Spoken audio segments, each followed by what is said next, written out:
Welcome to the Drawing Solo podcast. My name is Mason McKenney, and I'm with. Sebastian Bonet. And if you want to find out how to get inspiration from anywhere, make sure to sign up to the newsletter and get a free ebook that'll show you how to do so. My gift to you. So, Sebastian, where are you from? I'm over here, born and raised in New York, but live in South Jersey now. Nice, nice. What made you do the trip? What made me do the trip from New York to New Jersey? Yeah. It all happened during COVID, and just New York rents are high. Gotta Ah, get out of New York rents. nice. Okay, I get you. I get you. What do you create? I create comics, and I also do a podcast that goes live every Tuesday. Nerds it around. Nice, cool. Shout out to them. Shout out to Nerds of the Ground, Nerds of the Round. Yeah. And why do you create? It's always been something I've done for many, many years as a kid. I've always loved creating, writing stories, and like transporting people to new worlds, and getting them to explore. So that's one of the reasons I like to create. Okay, can you tell me about the stuff that you create in 7 words? Absolutely. Cyberpunk fantasy following characters inspired by D&D and D, and my love for anime. You might more than 7 words, but you know. So, cyberpunk fantasy. What characters? Characters inspired by Dungeons and Dragons. Okay. Um, so I am also part of a Dungeons and Dragons podcast and been part of one since 2020. So it's been very, very, very helpful and inspiring and creating new characters to transport people to introduce them to. Okay. What got you into D&D? My buddy Tommy, we met through the circuit, and was when I started doing shows. I met him in 2016. We were always talking about doing a D&D game all together as friends, and then he got us all together, and then eventually turned our D&D game into a podcast. And it's just helped a lot with the writing process too, of getting into the headspace of characters and all that. So kudos to Tommy for putting that together for the Medusa's Cascade podcast. Oh, nice, nice. Like, what's your role in the D&D group? Are you a player or are you a DM? I am a player, and I have been known to be a chaos gremlin. Nice. Explain that to me. So, my love for wrestling helped inspired a little bit of my character in the beginning when he said that you could play a villain. So I always wanted to play a heel, which is a villain in wrestling. And so I really went with villain. He had to stop and ask me, was like, yo, why are you doing this? And I gave him the whole backstory. He goes, I get it. So for a while, I was the hated one in the podcast because my character was just a jerk. But when the story gets out and what's happened to him, people are like, oh, we can see why he's like that now. Okay. And then I got into more like different characters. I just like to play off of how people like react to my characters. So it's always fun to like throw something out there that's just like nothing too crazy, but something I'm like, really, did this happen? Like I've played a bard, and one of my songs was inspired by Peaches and mixing it with no Gwen Stefani's Banana song. So it's just fun just to come off of stuff off the head. Do you mirror that in the works that you create? You just feed off of your audience's energy, and then you do your own thing, or do you just pre-plan everything out? Well, when I'm playing Dungeons and Dragons, I get into a character headspace. Like, what is the character's backstory? Why are they like this? Because when people ask me, I don't want to be that person. Like when it came to creating my character Kyver, and he sat me down and asked me, like, why is your character such a jerk? And we went over the story, and I gave him the backstory. It's just that it makes that character deeper. He's not a jerk just to be a jerk, because I've seen people play where it's like, I'm just going to be a jerk because I want to play and ruin it for people. It's like, no, you sit down with the character, you find the backstory, you find out why they're like that. It gets you more invested into the character.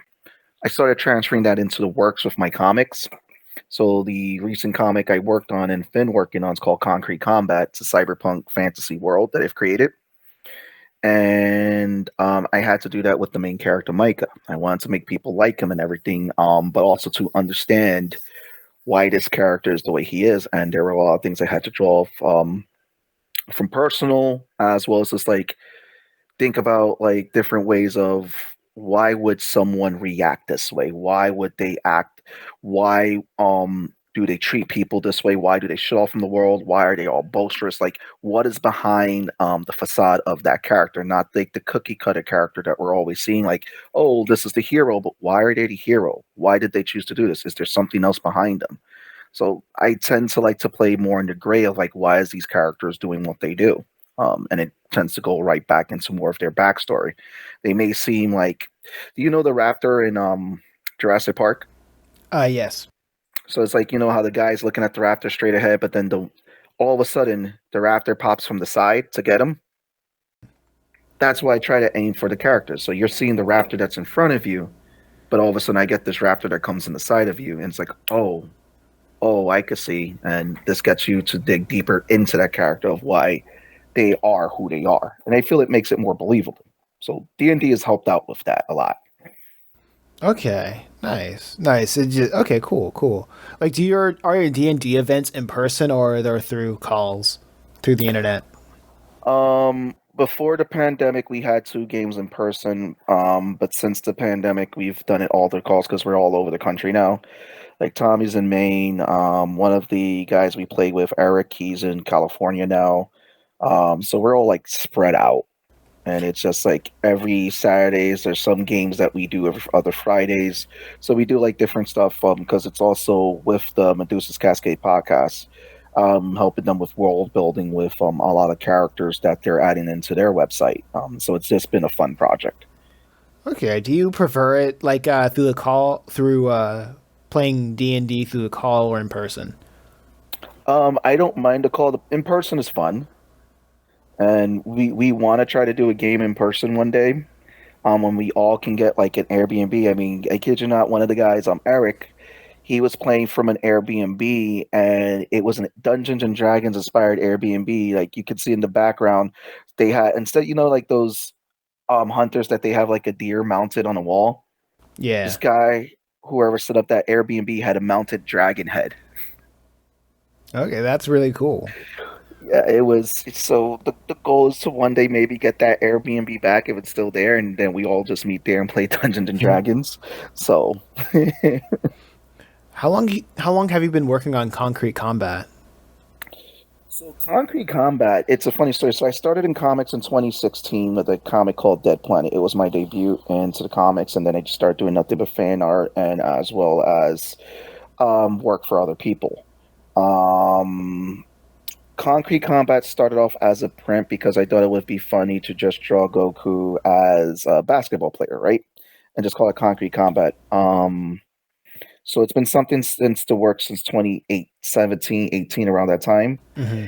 And I kind of had talked to Eric, Eric Hutchison, creator of Imbion, about it. And he was like, that sounds like it'd be a dope story. Why don't you work on that? So then I started to work on developing this character. Um, I've rewritten this story 3 times, and it wasn't until I started playing Dungeons and Dragons and started getting my deep love for cyberpunk that it really took off because it was in the beginning it was heavily anime influenced by Hunter x Hunter and other stuff, and I was like, I don't feel like I'm getting the story out there. I don't feel like I'm getting anything across. So when I dropped the first issue, which was featured in We Suck at Comics, the anthology series by Wayward Raven, um, I had found something that really worked for the characters and to really transport people to this world. I kind of removed a lot of the Hunter x Hunter influence that was there and really just honed in on that first issue, which focuses on a family dynamic. Okay. So I don't want to give too much away, but there's a family dynamic I introduced into that book, and I have fun with it to this day. I have a nice joke with Lori Calcaterra, who is another dope comic artist, create or comic writer who's done a comic that has to deal with death and everything with like zombies. I don't know why the name of her book is not coming over to me right now, but it's a really dope book. But yeah, we joke about like, who can kill off a character like and rip people's hearts from their souls right there. Like they're like, oh my god, like you took this character from me, no. So we always do this whole joke. And so love Lori. That's nice. That's nice. What do you want to see more of in your field? Um, so I have this whole thing where I do want to see more in the field of people uniting. Um, as far as it goes, I'm not sure if I'm deep diving too much into that, but I want to see more of people uniting in comics. I feel like there's just too much of a divide when people are like, "Oh, we got woke, we got this, we got." Like, listen, we're all here to have fun and just create stories. I love seeing new stories created, people transporting worlds, and I just want to see more creators united. Which is why I also work with a group of guys who is called the Creative Aftercon Network, and it's a great group of guys and girls who we all get together during New York City Comic Con, and we're all genuinely excited about how the success of each of us, like, oh, this person was doing this person was doing that, and always offering advice and tips and just genuinely happy to see each other. And I feel like that's what I would like to see more in the field because, we're all independent creators out there, and you got these big companies, and it's just like Marvel and DC, they hold down everything, but it's like, if we're all supporting each other, we can all prop each other up. That's what I would like to see more of. To prop each other up. I'm just trying to understand what you mean by unification, because you mentioned how people would have like differing ideals when it came to like politics, or like what's the purpose of the story, what's the purpose of making comics, because some people say, oh, make comics should be more of a business thing, or comics should be more fun.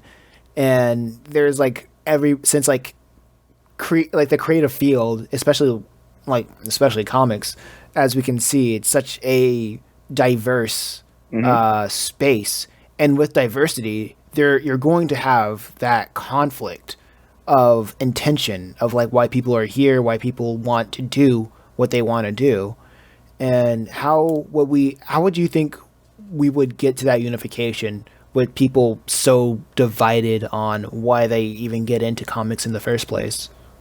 I mean, we all get into comics because we all want to create something, hands down.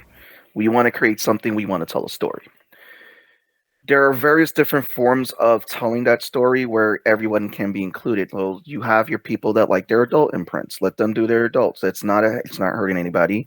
You have your people who like to do their political pieces. Political pieces are going to be there. I mean, if you look at the history of comics, X-Men was a political piece.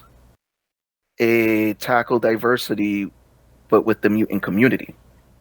It tackled what people and minorities went through. But again, it was through a mutant community. When people go, comics were never political, I'm like, then you've never read an X-Men comic.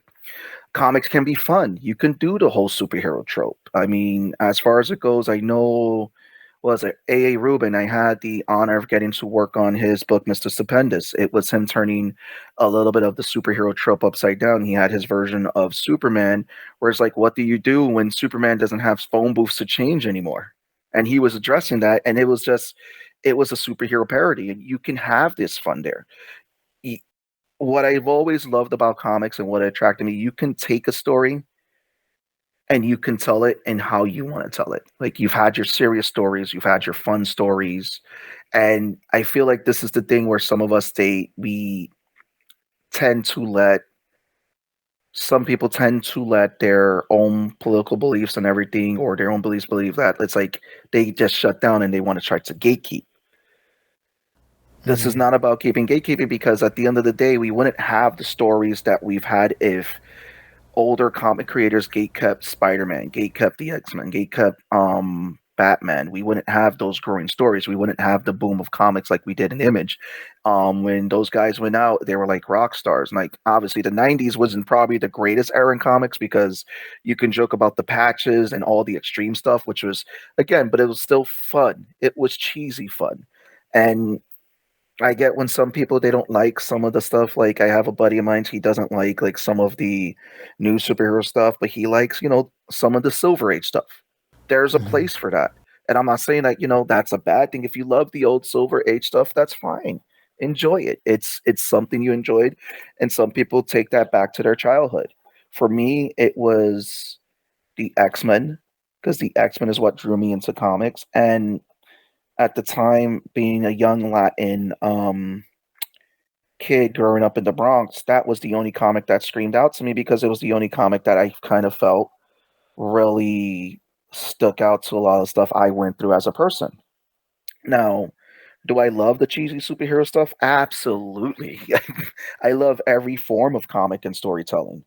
But when people tell me like, "Oh, comics are shouldn't be political," think about that. I was like, "Listen, it's you've had Alan Moore that's written stuff.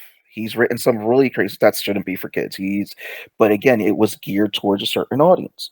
You've had Batman that's had some very dark stories. You went Batman from cheesy to like dark, and like there was a time frame where Batman was just considered very cheesy, and then you had people coming on giving these dark Batman stories. Killing Joke was probably one of the darkest, where it's like with the Joker shooting Barbara and pretty much taking out her spine, and then she became Oracle. Um, so at the end of the day, I just want to see more unity and just let people tell their stories. As long as you're not hurting anybody, as long as you're not preaching like any form of like hate in a way of trying to like hate people. It should be a community that's more welcoming, loved, and it's like, yo, that's a great story. Oh, you have a beautiful artist. Like it's for me. I just want to see more unity. Okay, so here's the thing about it. This is gonna get like Yeah, really hard. Like I I, like to put people on uncomfortable hot seats. This is that's something I fine. like to do. Go ahead. Like since since the beginning of comics, I suppose, when well, I guess in the Western hemisphere of the world, when you had like the Marvel and DC, you got these big gatekeepers, and everybody who grew up reading all these comics, they wanted to get in. They would try their best. They would send like Marvel, DC, Hmm. and so on and so forth, like page after page of submissions and get rejected. And now that are in this internet age where where if you have a social media or a webcomic hosting site, then gate has the gate is no longer there, and that opened up the field Oh, to like the so many gate's been people. burnt down. The gate's been burnt down with Yeah, the internet.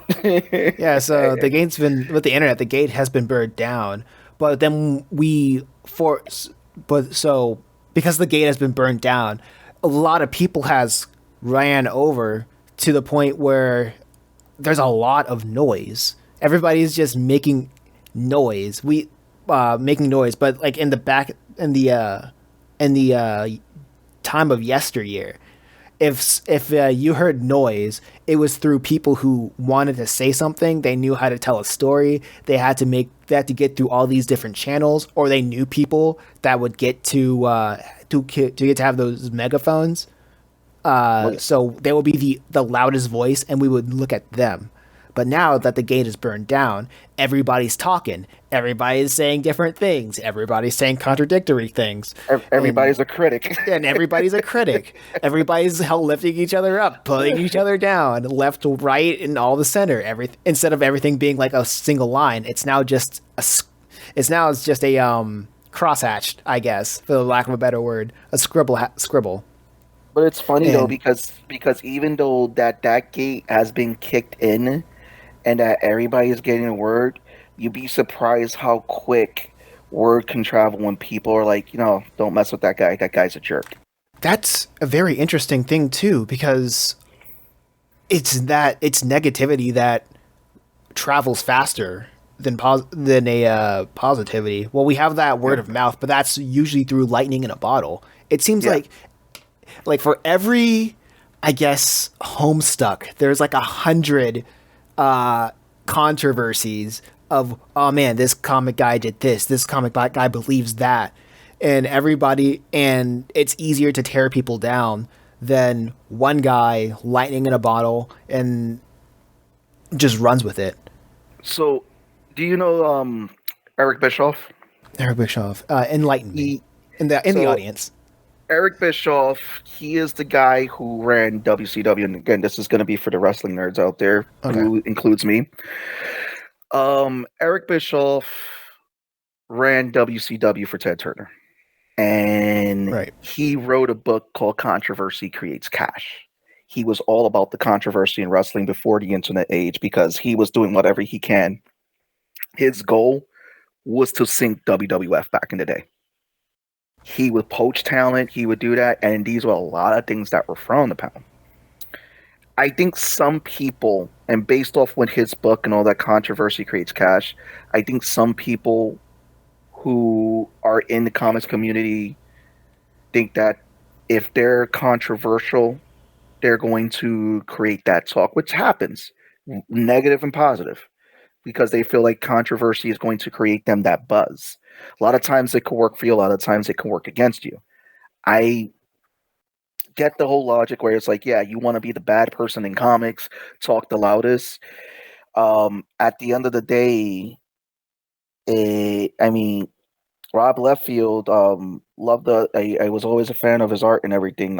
He was also in some ways a controversial artist for his time, but the guy made a lot of money, still works for Marvel, and he still has a love for comics. And like I respect everything that he's done.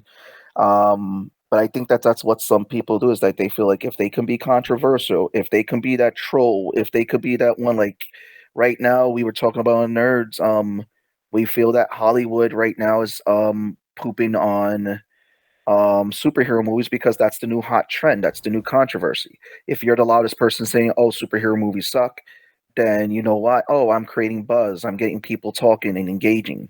So I believe the reason why you see some of those negatives is because people just believe if they create controversy, they're getting more of that attention from people. And it's so It's bizarre. That's so bizarre. it That what you said to me, I just made a connection that's like just been looking me in the face this whole time. Is that since like there are no gates anymore, even the big companies they're just squabbling with the little guys, and they're just like they're just the same as everybody else, but they're just bigger, and it's a weird predicament that we find ourselves in. yeah. I mean, so this is what really got me to really pursue comics and to pursue like-minded people who are just there to support and prop each other up because it could go the controversy route. I could be that jerk, but that's not me. That's a character I would end up playing. I Hmm. went to a creative, and this is why I love the Creative Aftercon group. Before I got into comics, I went to an off-site panel. They used to do panels outside of New York Comic Con at this bar, Twins Pub, rest in peace. Um, and it was Mark Franco, who was one half of Wayward Raven, and Alex Sapunzi, both guys who run Wayward Raven, who again I'm happy to have been friends with them over the years, and the support that those guys give and everything is just phenomenal. They had said this is like they got into comics. It's like don't get in for it for the love of money, because if you get into it for the love of money, you're gonna burn out. And when I made that connection, like I have to do this for the love of it. Otherwise, I'm just going to do stuff that's not going to, it's going to make me look ugly. And I believe that when you look at it, when you said the gates got been kicked down and everything, and then talking about how, a lot of people with controversy, I feel like that's what a lot of people do. They think about, you do have to think about the business end of things, but at the same time, they're so focused on it that they forget their love of it and they start to become controversial. And they're like, well, me being controversial out there, saying this and that, getting all the negative press like that, it's creating a buzz. And it's like, it goes back to, again, my love for wrestling when they talk about cheap heat. When a heel does cheap heat, heel is a villain. Cheap heat is just them getting quick pops from the fans, quick reactions, but they do it in a way that it's kind of like, yeah, anybody can do that. Get what I'm saying? Hmm. It's like the power of kayfabe. Is that what they call it? Mm-hmm. Yeah, it's probably gonna be the title of this podcast. Honestly, that sounds cool. That sounds really cool. But I talk about the whole entire gate to ask the question: what is the value of gatekeepers? I don't think there's any value to them anymore. I mean, if you're going to be a gatekeeper, I believe you should be a gatekeeper with holding up the history to teach others what the history is of the comic book world, of these characters. To me, that's a true gatekeeper because you're showing the fandom to new people and welcoming them in. Like, yeah, I am the gatekeeper of the information. I know this, this, and that. Like, I don't mind ever sharing information about, like, that's how I got my wife into a lot of the Marvel stuff by showing her, telling her all the backstories and everything of those characters, which actually made her love the characters even more. But if you're a gatekeeper that's going to block people from loving the stuff and hate a lot of the new stuff that's coming out, listen, not everything is going to be made for you. Understand is that in order for comics, in order for characters to evolve, things are going to change. They can't remain the same. If stuff remains the same, I mean, think about it. Look at Blockbuster. Blockbuster Video decided to remain with its same marketing tactic, brick and mortar. Where are they now? They're gone. Yeah, they're gone. Yeah. So that's the same thing that can happen. Like think about a lot of the superheroes that came out in the Silver Age and how those characters just didn't change or stuff didn't change. And it's like you hear and you see it all everywhere. Like a lot of those characters have become either public domain or they're locked in a vault. Like someone had shared a picture of obscure characters, and there are a lot of characters that have disappeared over time. It's because they haven't evolved. Unlike Batman, Superman, the Fantastic Four, you can argue, yeah, because of the publishing houses, but those characters have evolved because they allowed the writers who wrote those characters to take them to new places and new heights. If that wasn't done, those characters could have disappeared over time. Like how many characters, if you go just Marvel alone, if you go and look at their library of characters that were created and are just never used anymore, there are a lot of characters that have disappeared. And it could be the same way if you're going to gatekeep and not let a new generation come in or enjoy newer stories. And again, I was at Comic-Con when they asked Marvel in 2017, like, when are you guys going to diversify your characters? And they said at Marvel Comics, yeah, we understand that's a problem. We need to diversify the characters, put more female characters out there, more characters. Like this is when like Sam Guthrie, they were like, yeah, we're going to push Sam Guthrie out there because he wasn't there. Sunspot.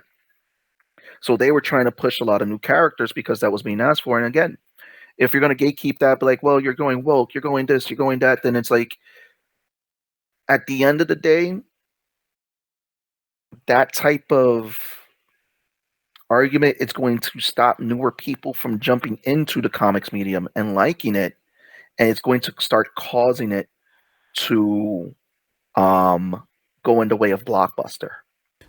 I kind of find that very interesting in a weird way that in order for somebody to get into a story, they need diverse characters in a way. Not only diverse characters, or they'll only get into it just because they see like a character that looks like them in a surface level. Well, that's the thing. And again, I'm in the gray. I'm not there for diversity's sake. I'm there if you're going to do diversity, do it right. Because I've seen stuff where there's like, oh, we're going to do this character this way. Okay, I don't agree with that. Like when the new Warriors thing came out, they're like, yeah, we're going to have a character named Safe Space and Snowflake. I didn't agree with those characters. And I was just like, that was just, it was a little over the top. But like when you're introducing characters like the new Miss Marvel, Kamala Khan, that was a good way of bringing people in who was like, oh, I have a character that's looking at my culture. That's dope. And it got some comic readers to pick it up. I'm all about good story. I don't like when you got people who go about, oh, well, I don't want diversity. I want woke. Like, listen, fine. If you want a good story, write a good story, but don't blame people trying to diversify comics for your lack of not liking it. Just, then that story just wasn't for you. You still got your Batman, still got your Steve Rogers, and you still got other great stories. If you love the superhero trophy stuff, there's stuff that's still out there like that. There are imprints created for that. I just feel that if that continues, where there's all this argument and all that stuff that happens, you're just going to turn off newer people, regardless of what they're looking for. And that's why it's like if you look at the comics industry versus the manga industry, manga is doing very well right now because they have this whole catalog of different stuff. Hmm. And But like, it's not really. It's all different stuff in terms of subject matter instead of yeah, characters. You know. and that's the other thing too is so when you look at it, a lot of people gatekeep. It's like, well, my character wouldn't do that. It's like, listen, your character is going to change over time. Like I've always wanted the story of Peter Parker growing up from a high school student to a college student to like I would like to see him to be a father. Hmm. That's the story I feel like a lot of us should see right now in the growth of Peter Parker. That's just me. For other people, it may be different because some people love the high school version of Peter Parker. Some people want to see just different versions. And then now you have Miles Morales. And when Stanley said like anybody could wear the mask, I was like, that was dope. Miles Morales was there to bring in a new generation of people to enjoy Spider-Man, just from his perspective, without Hmm. hindering Peter's. Steve Rogers, Captain America. You can never change Steve Rogers. Steve Rogers is always going to be Steve Rogers. We're always going to know Captain America as being the number one guy, Steve. But for me, when Falcon, and this is just for me, I can't speak for other people, but I can speak for me. When I saw Falcon being given the mantle of Captain America, it felt like he was growing from being a sidekick to now a main player. Similar to like how every once in a while in the Batman comics, Dick Grayson got that graduation from Nightwing to at one point actually wearing the Batman outfit. To me, that was like Dick Grayson just grew from being that side character, that sidekick, to now, okay, Dick Grayson is a main player. Hmm. That's the type of growth I like to see in diversity in my comics. Is that growth in the characters. For other people, it's different. Some people, like my buddy, he loves the old classic superhero stories. And I'm like, there are imprints for that. There are classics for that. Enjoy it. I'm not going to tell you, hey, listen, I'm not going to poop in your Cheerios and say, yep, now enjoy it. I'm going to say, no, enjoy it. Read it. That's great. That's what got you to love comics. And I tell people, remember what got you to love comics, because at the end of the day, we didn't have all these superhero movies. We didn't have all these superhero shows that we can criticize now. Before it was just like fan casting and Wizard magazine, and people made fun of you for like liking comics back in my time when I grew up, you know? What do you think all this animosity towards this new shift in comics? Where do you think it comes from? I think there are multiple sources for it. One is fear, where people fear change. They fear change and don't want things to change. Another is I don't want to say people being prejudiced because I believe that we can all learn from each other. Um, I just I'm going to use the term lack of understanding others, because if you grow up in an area that it's just not very we'll use diverse or knowing of other people, there's just a lack of understanding what others are going through. So it's just that lack, and it creates that fear of like, oh, they're changing everything to try to appease these people. No, we're changing everything to try to match the world so that everyone can have a seat at the table. It's not saying that you don't deserve your seat there to enjoy what you like. Go ahead, sit there, enjoy it. No one's telling you not to. Um, and I think it's also reverse where there's just those who also feel that when I said like again, I'm right in the middle, because there's those who just do diversity for diversity's sake, think that well I have to change this because this is not right. Like listen, no one's saying that you're not supposed to write, that you can't write your story, but don't also poo poo on other people's stories too, because if they want to love all that classic stuff, let them, but still create your own story and respect what was already created. That's all. just Hmm. just meet in the middle, because we all love comics, we all love animation, we all love cartoons, and there's a reason why a lot of us go out there to create. And I love when I see a young kid, male, female, doesn't matter, a young kid pick up a comic, no matter what comic it is, and all of a sudden they have that aha moment, and like, oh, this is awesome. Mm-hmm. And I want people to remember what it was like to be that kid. Remember what it was like when you perked up your first comic, and it's like that comic was there and was made for you to get that aha moment, that oh, this is dope. Everyone's aha moment is different. That's why I said my moment was that it was the X-Men. I saw stories like it wasn't Superman, it wasn't Batman, it was the X-Men. The X-Men was that I was like, wow, this is a very because I didn't see that a lot as a kid. I mean, I remember being told as a kid, like, you can't play that character because it's just like, but why? I like that character.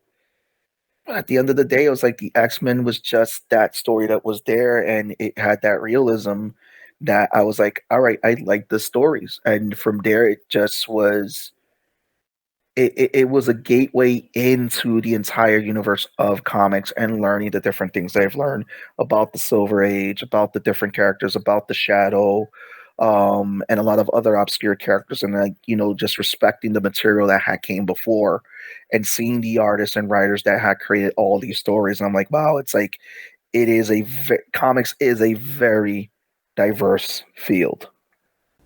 Mm-hmm.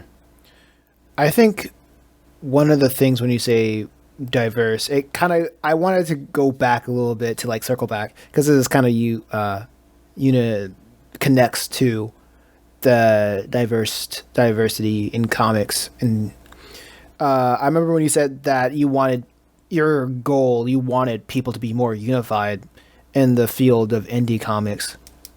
But like the thing I see that we I see that we are in a sort of a unity state because when we're not the big guys, you have the little guys.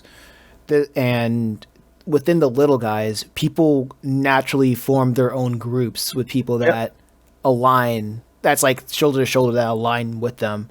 And I'm sure, like you said, you don't create in a vacuum. You have your own little buddies, and if you wanted to extend that reach to more people, you would do so. But at the same time, that's a lot of hassle. You're no longer dealing with a group of friends. You're dealing with a community of people, and not a lot of people have the time. They have like if they're doing this for fun, they're not gonna have a lot of time. There's not Yeah. a lot of incentive to like gather millions of other people to say, "Hey, let's make an anthology. Let's make a D&D anthology comic." We got people who can make music over here. We got people who can make the comics over here. We got people who can voice act over here, and everybody doing it for the love of the game.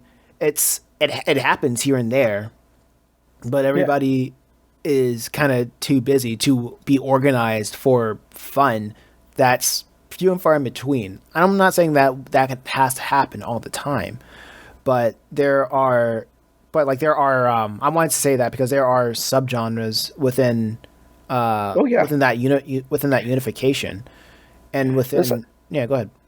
no, I know, and I get what you're saying with that because it's like it's funny because when it came down to the anthologies, and for example, I had the honor of being in comic book school's second panel anthology, working on 3 pages for Ari Rubin, A. Rubin. Hmm. I got to be part of the We Suck at Comics anthology, and a lot of us, and this is what's great about networking because networking is also key in comics. And this is how you know the networks that you want to work with because again, that's where you see that inclusion. And yeah, you have people who stick to their own groups, which is fine. No one's saying that that's wrong either. I've had the honor of getting worked with Buddy Scalera, who has had a state comic book school, who put that together, panel one and panel two, which are great anthologies, which people can get for free on their website right now. And he created a community of people to network. Creative Aftercon wasn't a network I created, but it's a network that I've been happy to be a part of and got to help facilitate stuff for. It started with 4 creators, and it ballooned into a network of creators like Bob Sally, Stan Kapanica, um, even Buddy Scalera, who I got to meet there, and it ballooned out, and it can be done because it's a whole group of people that meet every year or every show. It becomes like a con family, Hmm. and there is that inclusion that is in there of what like-minded people want to do, which is create comics. And I've made a lot of great friends through that network. And then I've been able to be a part of other networks. Like I used to do shows in Long Island, returning to a Long Island show called CradleCon, and I met a lot of great creators out there too. This is how I got to meet Eric Hutchison, Tommy Lapari, who does the Medusa's Cascade podcast, Lawrence Bentonine, who is one fourth of the Nerds Around podcast, and I've gotten to create a lot of great projects, and even with voice acting, through the podcast, Keiko from MLA Entertainment reached out, and we got to do some stuff with her too. And then she got into comics inspired by a lot of the networks that we got to cross reference, and that's why I talk about it's like don't be afraid to cross pollinate with networks. You learn from different people. You learn from different perspectives. It's like if I give you a bowl of rice that's plain, it's a plain bowl of rice, right? Mm-hmm.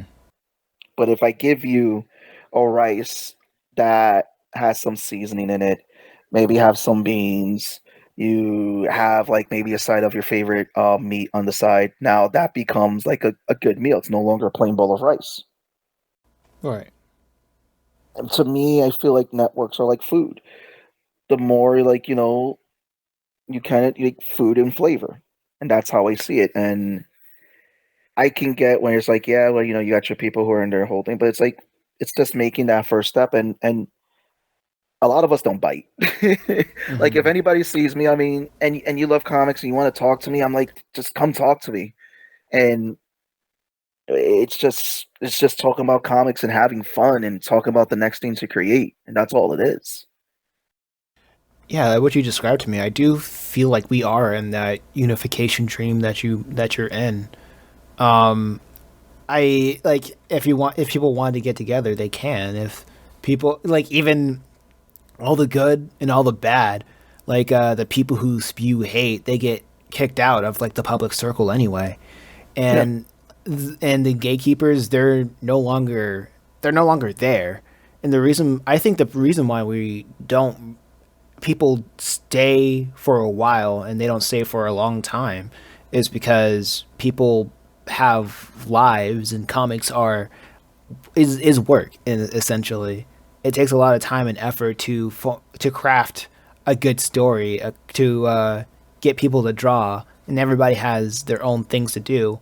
And if they want to make their turn their passion into a profit in a sense, they have to become more business minded. But I think it's the kryptonite. Like business is the kryptonite of the artist, and if as soon as the artist learns how to become more business savvy, we'll be able to make more things than we'll be able to make more of what we love and not fall as long as we don't fall prey to the demands of the demands of people who we're not making our comics for. And it's funny because you said and that's been a common thread in a lot of circles I've traveled in. Like, yeah, for creators, because at the end of the day, be, being business savvy is kryptonite for creators. It's also mentally draining because a lot of creators, like a lot of us have 9 to 5 jobs. A lot of us are also, and there are a lot of us who depend on our artwork and our writing to make a living.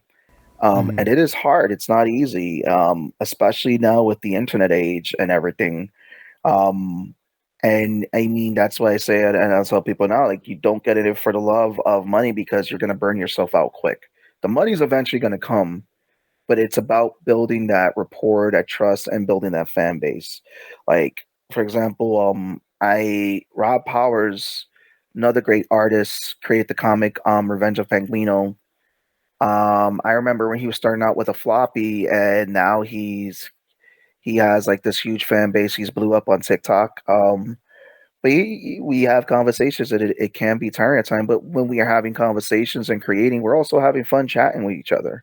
It's you got to remember to take time and have fun, because if you're not having fun, it becomes a chore, and then you start to hate it. If you're not taking the time to have the fun, it's going to become a chore and you're going to start to hate it. I've been there. That's something that happened to me. Um, What would and you say to people who feel like to tell a story, uh, they have a story to tell and it's their purpose to tell it, and they know that they have a purpose to tell it. So it's not really, they don't make comics as a avenue for money. They have it as, I have stories and I need to get it, so I need to get it out like this, and I know I can make money off of it. What would you say for people who don't really do it for fun, but do it for out of a sense of purpose? just do it. Just do it. Yeah, Look at the guy who did Squid Game. It took him 10 years selling a computer and all that before that became what it is today. that is something incredible when it comes to those kinds of stories where it takes decades. And there's another instance of that was like Squid Game, that where Yeah, it took way longer than it should for people to like pick it up. I think it was Phineas and Ferb. It was Phineas and Ferb, yeah. that one Disney Channel show. I remember it was around like 5 years to 10 years before that got picked up after its initial pilot. I think it was, Yeah. but that's very off. That happens a lot often than you think. Oh yeah, Atlanta. That's what it was. That's what I was thinking about. You know what I think it is too when you mention again with the internet age, the gatekeeper is that a lot of people see all this instant gratification and they think that that's going to be them. Mm-hmm. At the end of the day, you have a room of 100 people. One of those people is going to make it to the top. Yeah, it it has to, Yeah, and yeah, it just like it. Well, I wouldn't say it has to, as in like as like a it just ends up happening. yeah, and that's the thing that people need to also grasp too is that once you get that instant gratification out of your head, you you start to work towards the love of what you're doing and actually and that's why I say just do it, just tell your story. Whether you sold it to 50 people, whether you sold it to a million people, or whether you sold it to one person, you got a person to take a look at your story. I get and that. and that's why I say like the whole thing with Squid Games, like the guy, it took him 10 years. 10 years. Guy was like, I think he almost, I think at one point he sold one of his computers to pay for his rent. Like the story is ridiculous, and it's like, hey, that's not everybody's journey, but at the end of the day, if you want to tell a story, you want to get it out there, just do it. I mean, for me, that's what I'm doing with Concrete Combat. I've already written out 18 chapters, issues. It's taken me a long time to get because I'm a one man team right now, Mm-hmm. and I have to say that I'm just happy I have a lot of the support system I have in terms of friends and all that I've met and networked with, because that's the most important thing, is to network, because your peers are going to lift you up. If they truly genuinely care what you're doing, they're going to lift you up. I got to give a shout out to George Medina, creator of Wonder Duck, one half the Catch the Craze podcast, because he does my letters for me. Shout out to George. George.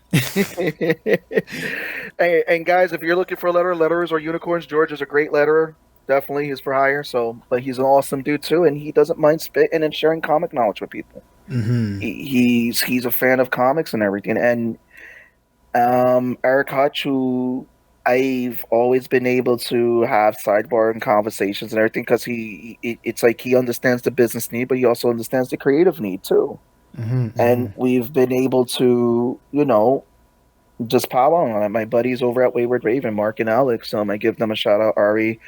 And it's a lot of people, Lori, and a lot of people who are met through the years. When you network and you start building your network of creators like Jeff Ryder, who just a phenomenal dude. This is what helps to motivate and help you to start to create. And a lot of that business stuff, it's gonna always be there. Always gonna learn business. But just have fun. If you forget to have fun, it's gonna feel like a chore. Yeah, I completely get you. I get you. I get you. Yeah.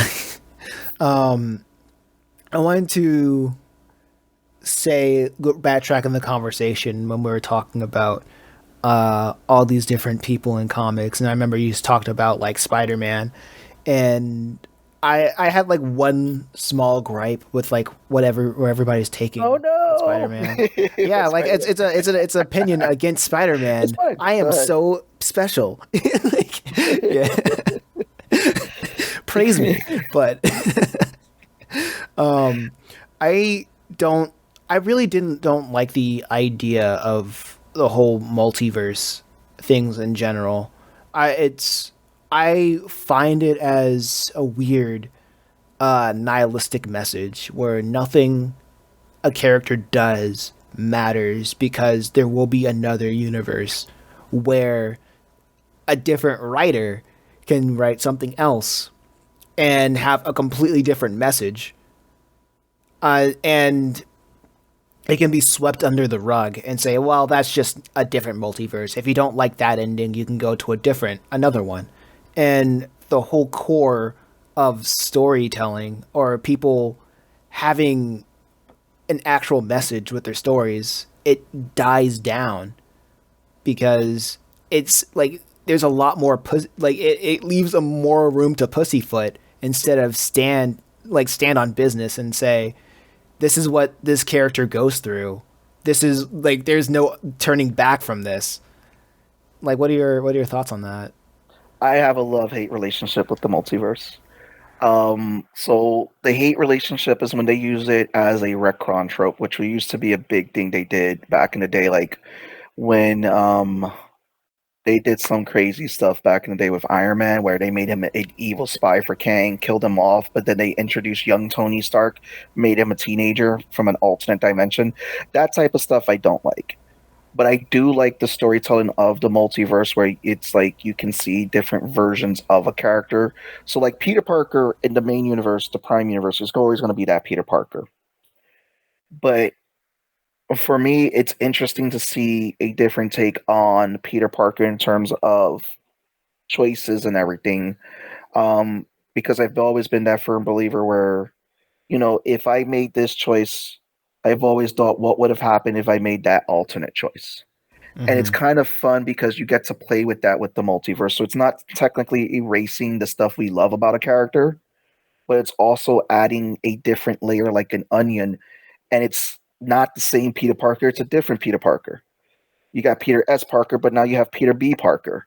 Peter B. Parker And then you likes got to like leave. Spider Gwen, and then Yeah, Miles Morales, and then I'm thinking we're not Peter Parker. Like Spider Man is not really a superhero anymore. He's a genre now, and I'm like, what are it, we doing here? for me, it's better than the clone saga because that really diluted Peter a lot. With that one, that was annoying. That was like one of the worst sagas. But I Explain. feel like Can you explain this Clone Saga like real quick for me? so back in the day, they did the whole Ben Riley and Peter Parker, and Peter Parker was the clone, but Ben Riley was the real Peter Parker. Then there was a bunch of clones. There was Spider Side and involved Jacko. A lot of people hated that storyline. And then they did it where Ben Riley was actually the clone and Peter Parker wasn't. And it was just like so many people hated that storyline, which is why I think the multiverse version of Spider Man is doing a lot better because you're getting actual different versions of Peter, and it doesn't dilute what Peter Parker did for me as a main character because I feel out of all those other Spider-Men that they're introducing, Peter Parker is still the roadmap for all these other Spider-Men. He is still the main hero in the middle. It's now that you got Miles Morales, you got Hobie. It introduces this new dynamic and layer of new characters. Like, yeah, it would be interesting. Like, what if it was like when they did in What If, Agent Carter was the one who got the super soldier serum. Now we have Captain Carter, which I thought that was an interesting take. It takes these alternate versions of characters. It's like, oh, this is an interesting type of story for this character.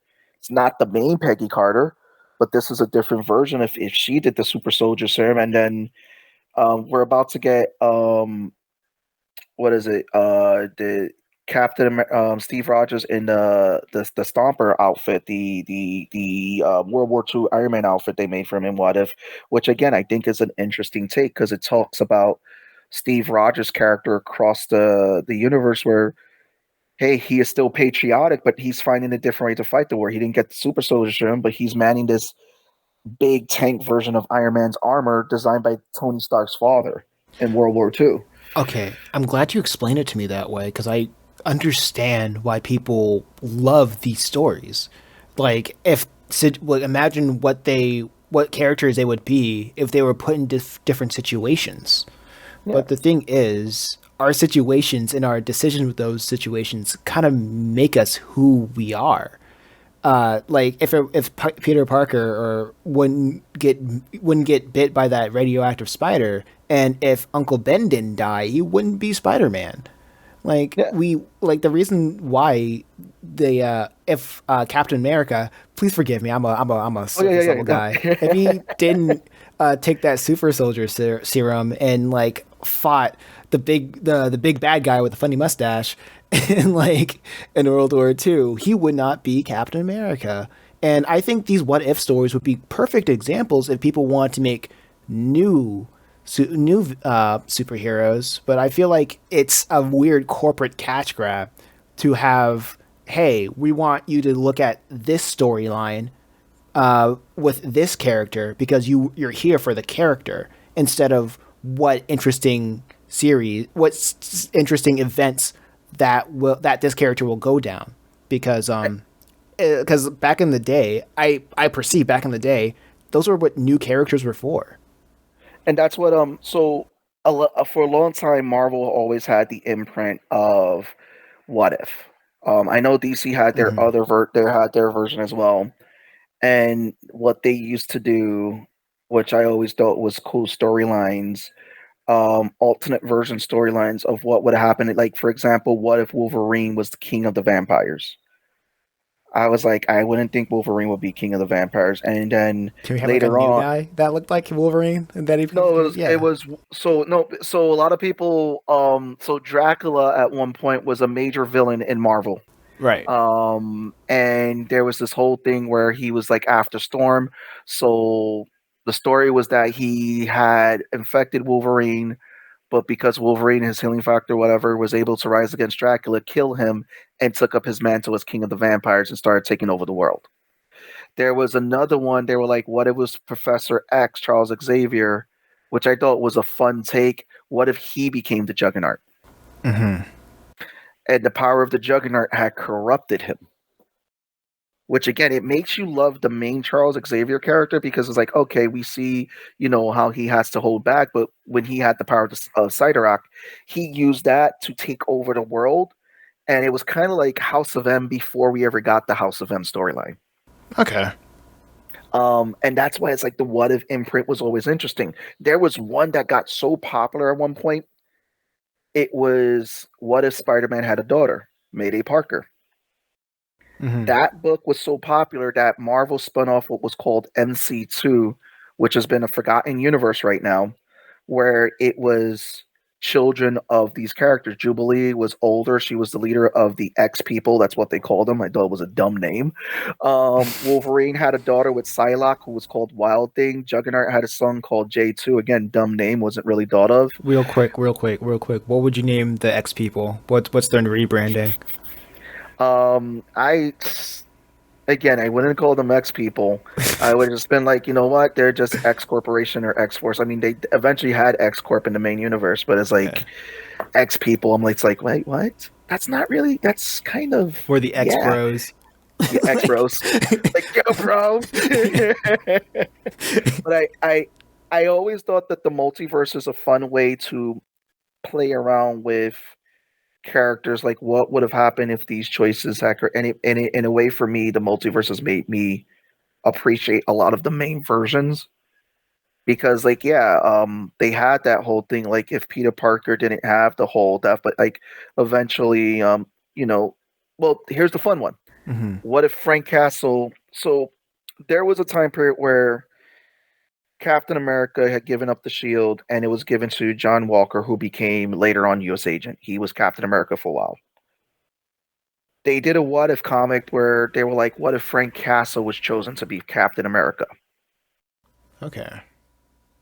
And it was a very interesting take because they still show Frank go through a lot of what he went through, and eventually he still became the Punisher, and Steve still took up the shield. But there was just a lot that was in that comic, and then he respected Steve more and actually was like, I'm going to put it down. I'm not going to become the Punisher. I'm going to hold the mantle of Captain America. I know what this means. And Steve was like, good. And then Steve was just like, I'm going to still continue as a different character. And in that universe, Frank Castle came back from the dark side and led that universe as Captain America, while Steve Rogers took up the mantle as another character, still being Steve, that person that was still righteous with justice and all that. It was an interesting take on that whole storyline. Okay, I get you. I get you. Yeah, I'm glad we had a conversation about that because that was like something that was very interesting. That was like very gnawing in the back of my head, like for a while when like the whole multiverse stuff was getting huge. That was like a personal problem of mine. But I'm glad you shared your light. I don't think anybody has explained it like that before. Oh, wait till we get to Secret Wars. That's gonna blow your mind right there. You're gonna get your wish. You're gonna get your wish with this whole multiverse. Man, I heard about Secret Wars, but like only once, so I guess that's foreshadowing. But anyway, how can people help you support your goal? Well, you can catch me on the Nerds at Around. We go live every Tuesdays at 9 p.m. Eastern Standard Time on YouTube. We're also on Facebook. I know December 5th is our holiday episode. We're gonna go on our season finale and take a break for a while because we usually take a break and come back. You can find me on Patreon at patreon.com/Bonet Studios. That's a way to help support my art. A lot of the times I'm putting out name generators on there for people to generate names for just those who do just donations here. Nice. But that's a way where I release early stuff, like early access to the comics as well as Koncrete Kombat. You can also support Koncrete Kombat right now to get it in print at waywardraven.com and get the first volume of We Suck at Comics. This is a 300-page anthology. So it's not just Koncrete Kombat you would get in there, but it's a bunch of comics from great creators like Jeff Ryder, Alex Sapunzi, Johnny C, A.A. Rubin. There are a lot of great creators in this book, artists who came and put this book together. And you could go to SebastianBonet.com. That's definitely a website.